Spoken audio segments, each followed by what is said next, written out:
Ayan, hi guys, welcome sa aking YouTube channel, Solid Tech Express.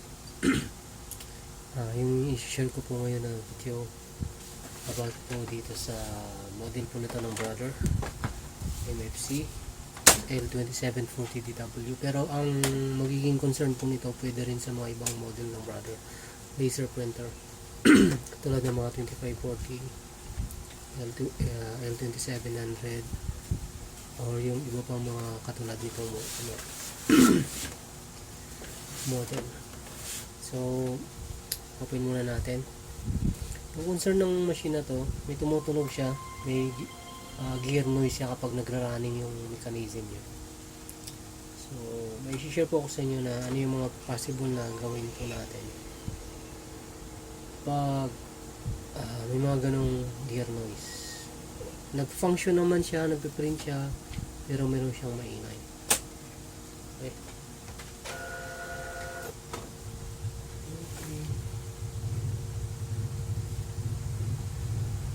Sample tayo.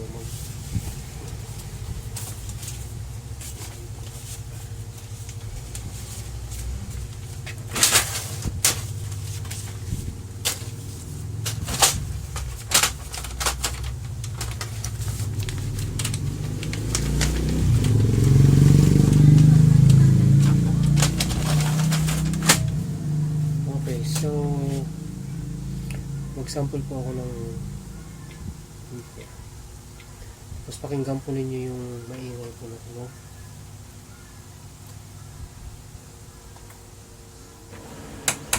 Ayan o, ito.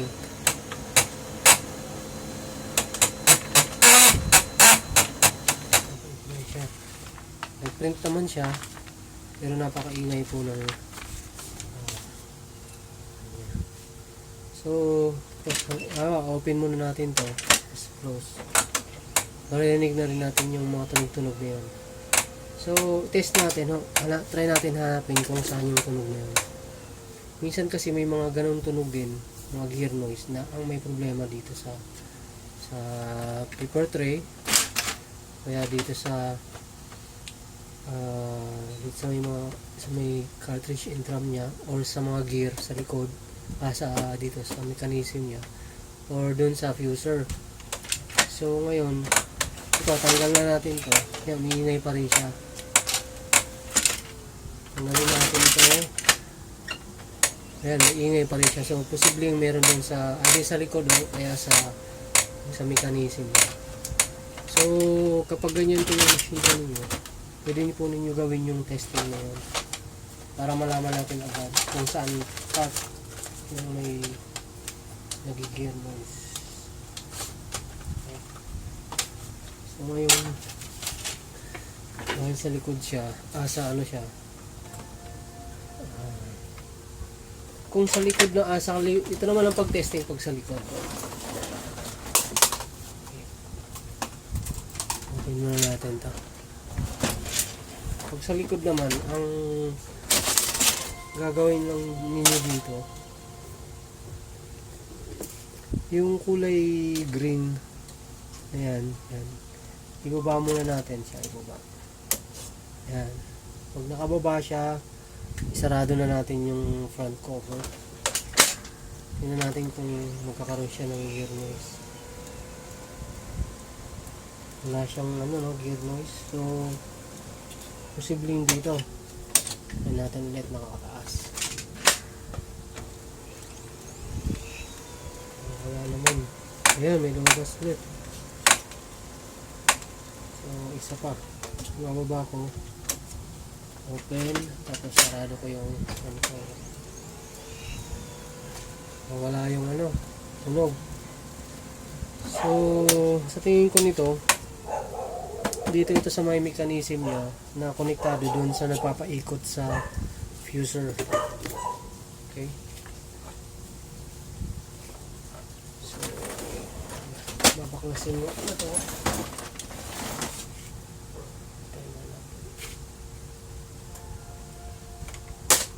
Kapag ang gear noise naman niya ay pag sa scanner naman kasi mapapansin po ninyo yung tunog yan dito, nag-stack up yung yung itong scanner. Tapos tumitigil lang siya, hindi siya gumagalaw. Pero umiilaw siya.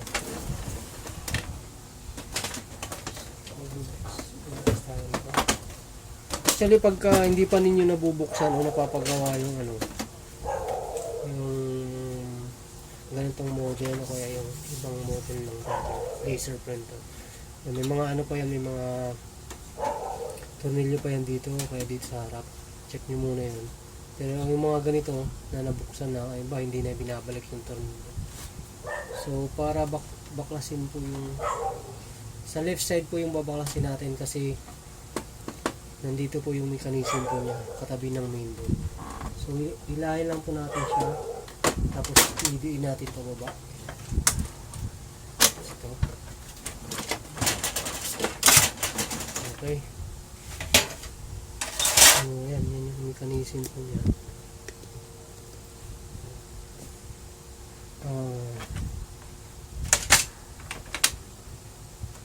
Tingin ko dito ay may gear dito na putol.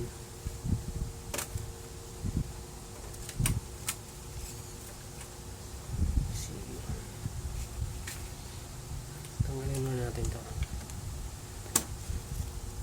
Yan. Tanggal na yung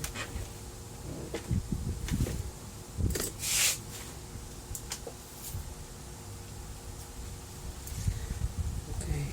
Pagkahilahin nyo po itong fix, isabay nyo po yung itong kulay blue. Tatanggal na rin ito. Mga dati na itong pinaklas. Tapos natanggal na yun. Muna natin siya dito. Kapag tatanggalin po ninyo itong cover na to ng mga gear dito, mas maigi na nakapa-auto po siya para po hindi naglalaglagan yung gear kapag hindi maglaglagan yung mga gear pagka natanggal nyo na to. Pero ako naman para nakikita sa video, ganyan ko na lang. So alalayan ko na lang siya. Okay. Ang kadalasan na nasisira na gear dito, yung malapit sa fuser, itong part na to dito ito halos parang itong na to, parang ginawa na rin to ng paraan.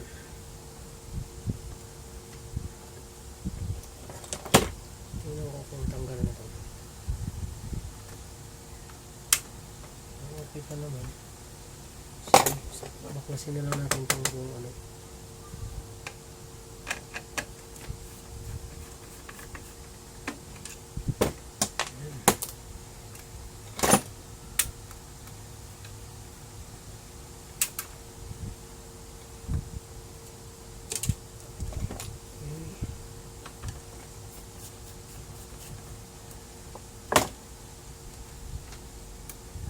So, tanggalin po natin to mga or pwede naman na tanggalin nyo lang to mga wire, pero ako talaga tinatanggal ko dito.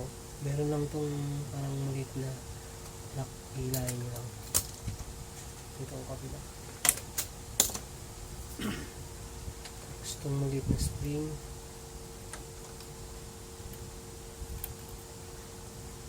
sobrang liit lang nito.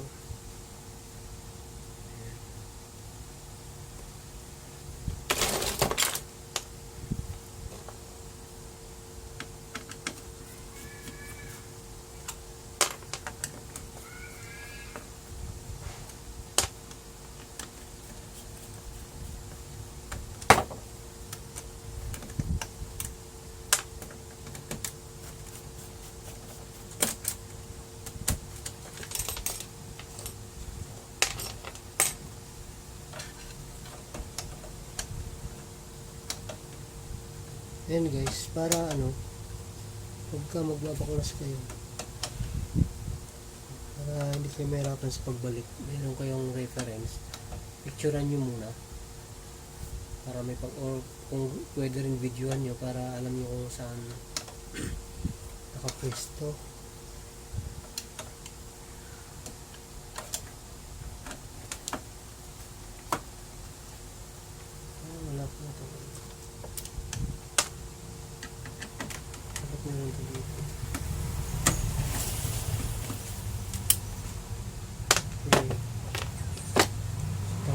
control ninyo. Ano lang, meron pa dito sa inyo. Kailangan natin. Ayun.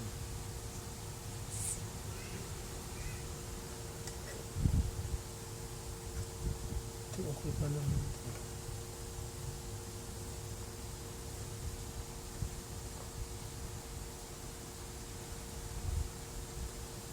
So, saan yung gear?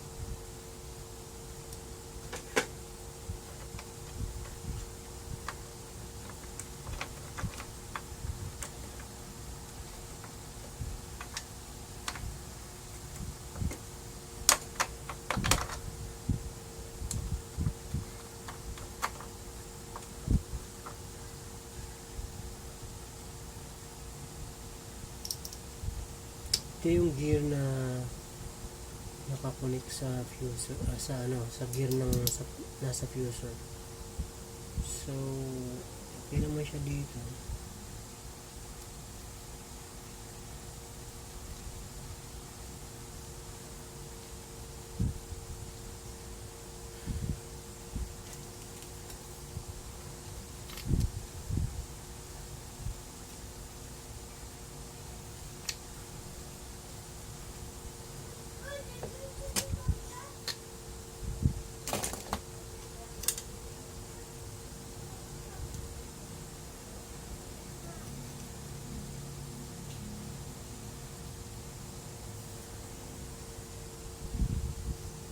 Hanapin lang kung merong may bungi.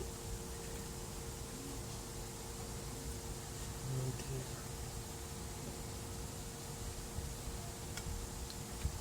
Ayos naman siya.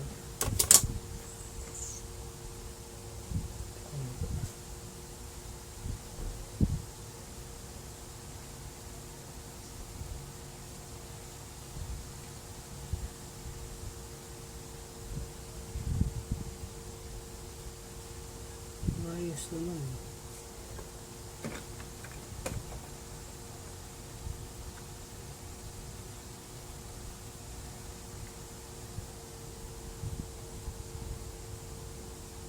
Sa tingin ko meron lang itong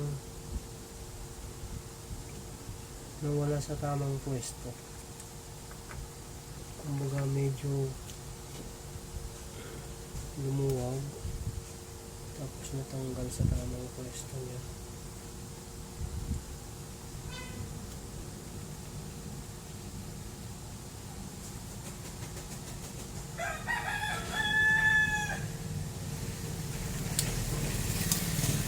Kasi ito yung kadalasan nasisira sa mga yun. Ayun, nakita ko na. Ito. Tama nga, ito yung ano sa kanya. Putol na. Ito guys, oh. Putol na itong ano niya. Ito. Putol na to.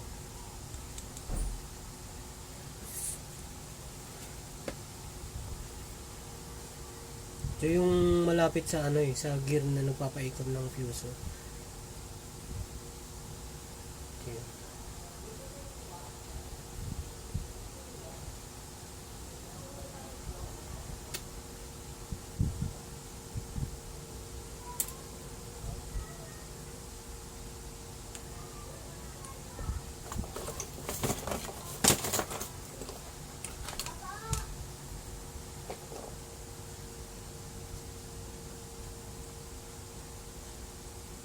Ito ginawa na rin ito.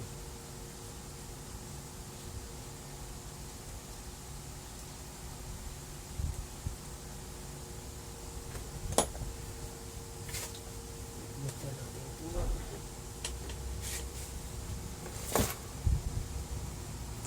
gantong tutorial na rin ako dito. May mga video na rin ako dito na ginawa. Tulad ng pag-ayos ng ganito.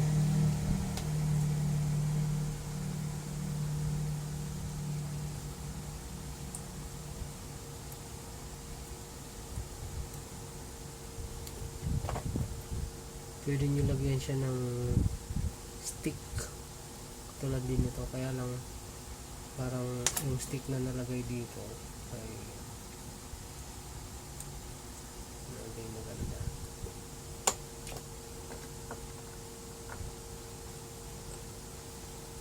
Okay,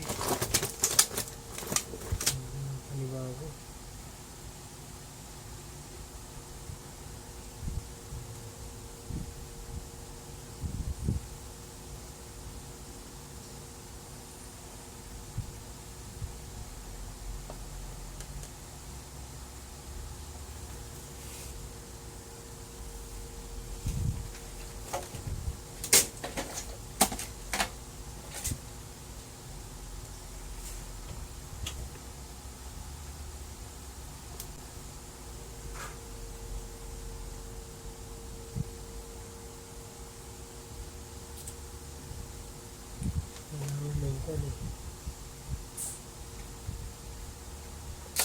Guys, papalitan ko na lang ito ng ano, ito yung buong to, papalitan ko na lang ito ng I mean ano, galing sa mga full parts lang na ano, machine itong model. So yan, cut ko muna. Ayan guys, may nakuha ko na ano, itong kernel. Papalitan ko na ito.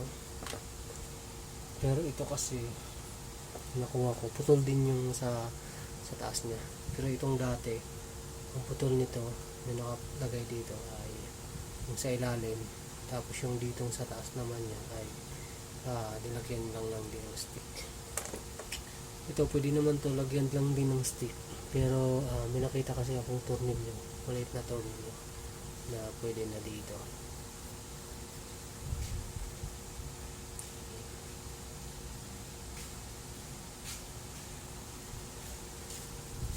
Sakto rin siya, naghihigpit din.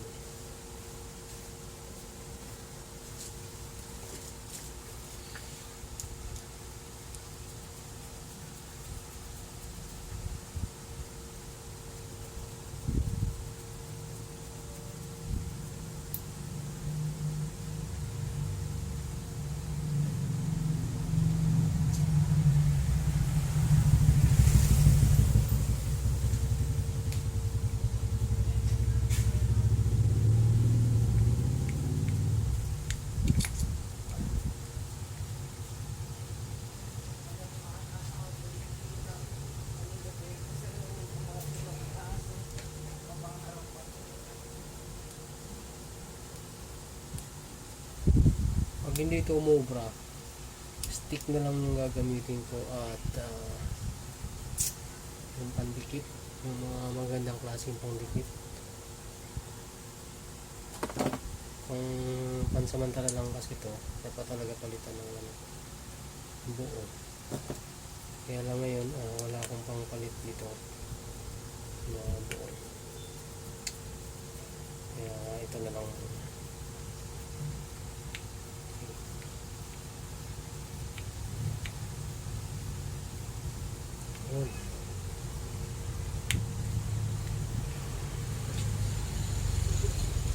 Speed naman siya.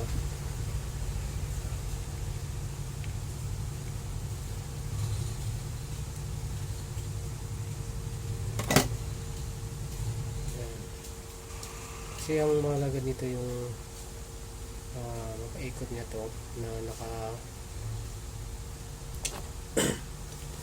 nakalapat ito dito sa ano, dito.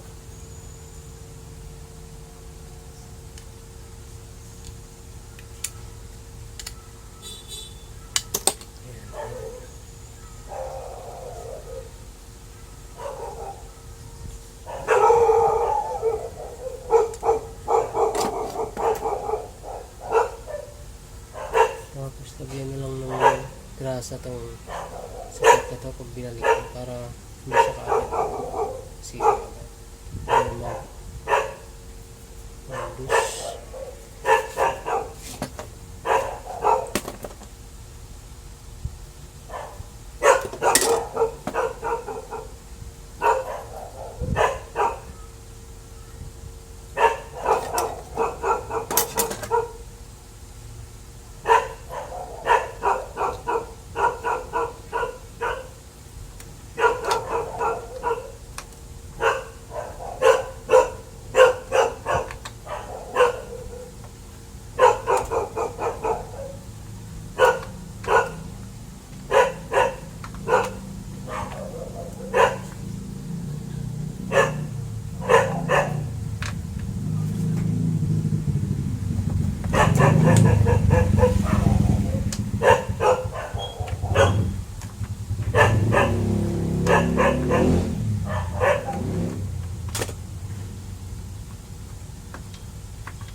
Balik mo natin ito.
Lagay muna tayo isang tornilyo, tapos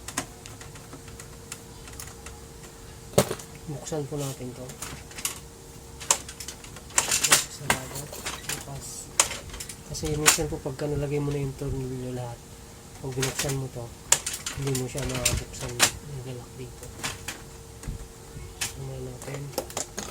Tapos lagay tayo ulit sa pang tornilyo.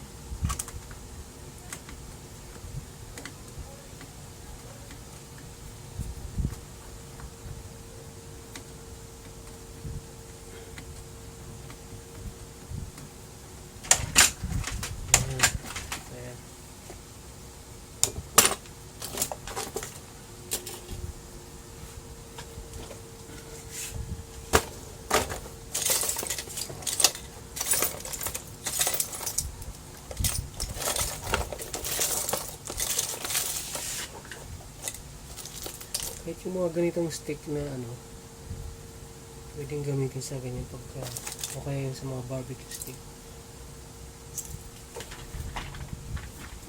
Kuha ko lang.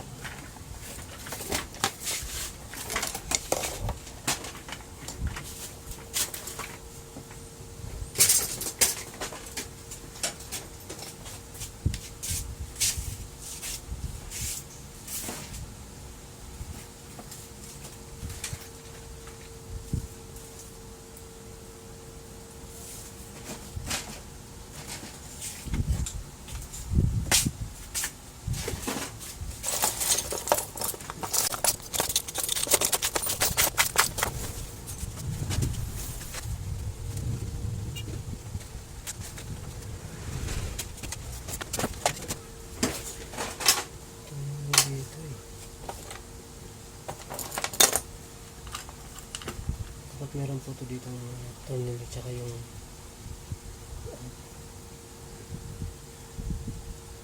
wala.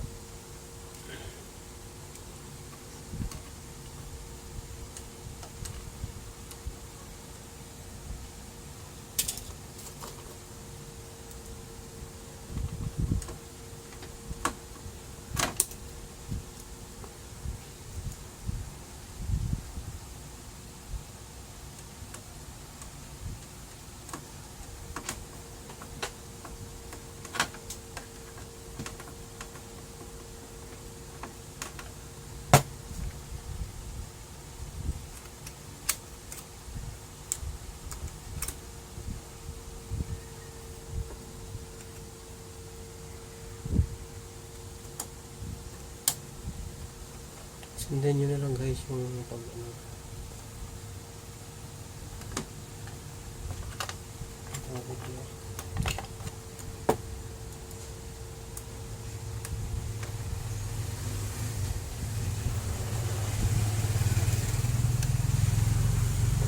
Okay, tapos sundan po natin itong maliit na spring.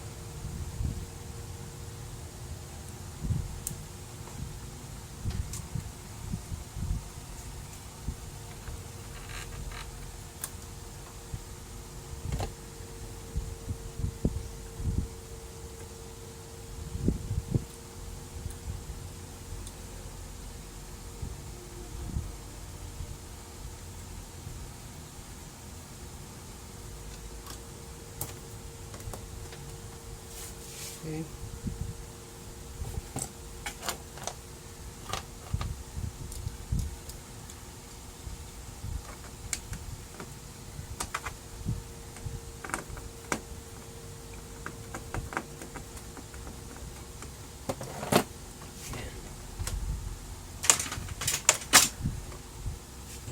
Tingnan natin ito na.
kapag naputol, natanggal niyo yung mga kulay bundi. Kaya pa naman tapos na. Balik mo lang ng maayos. Tapos, pagkain mo lang sa likuran ng mga ganito. Minsan kasi natatanggal talaga ito. Kapag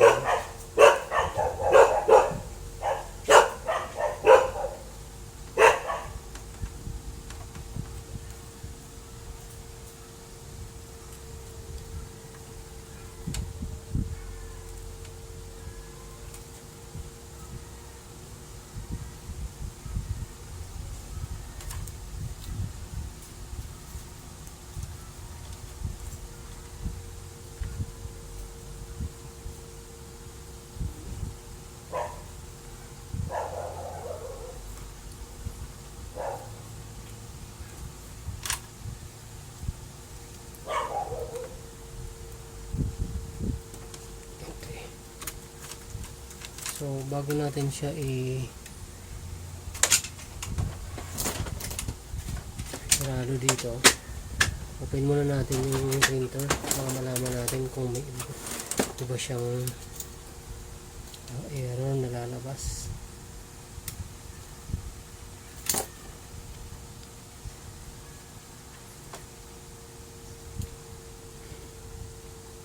Kasi minsan pagka hindi maayos ang pagkakalagay ng mga flex o harness, may nag-error. So ito, may mga pattern po to dito. Papasok mo siya. Tapos ito, may guide to kung saan siya nakatapat dito.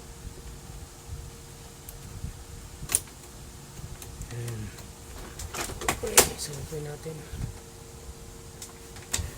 Pag may lumabas na error, baka may problema dun sa pagkakakabit.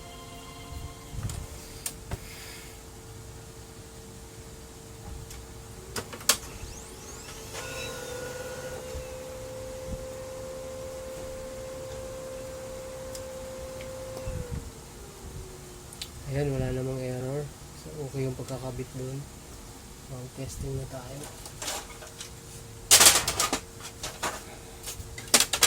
Alam natin kung meron pa rin siyang tunog.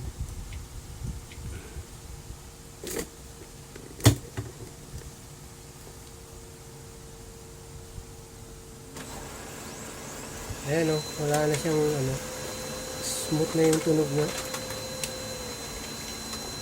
So, ayan, hinting na siya. Tapos wala na siyang tunog. Kadalasan lang talaga dito sa may part na to, yung naka-connect, nagpapaikot sa gear ng fuser. Kasi sa fuser kasi yung medyo matigas talaga paikutin kaya dun banda bumibigay yun. So ganun lang guys. So babalik ko na ito over niya.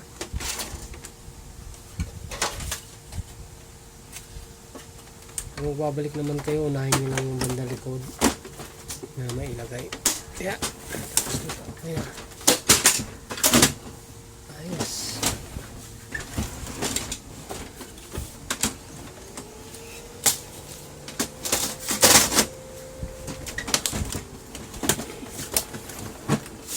So ganoon lang guys.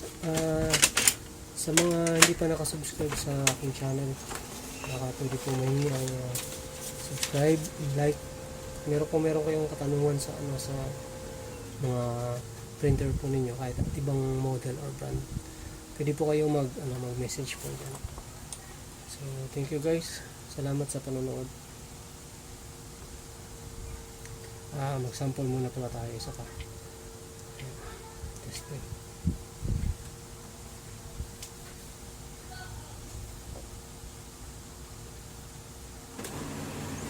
Ayan o, ang ganda na ng ikot niya. Wala na yung tunog na tulad ng kanina.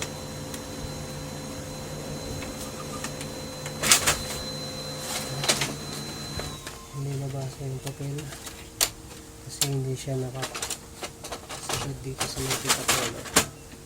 Ayan. Pero pag umiikot na yung cartridge sa fuser, wala na yung ingay.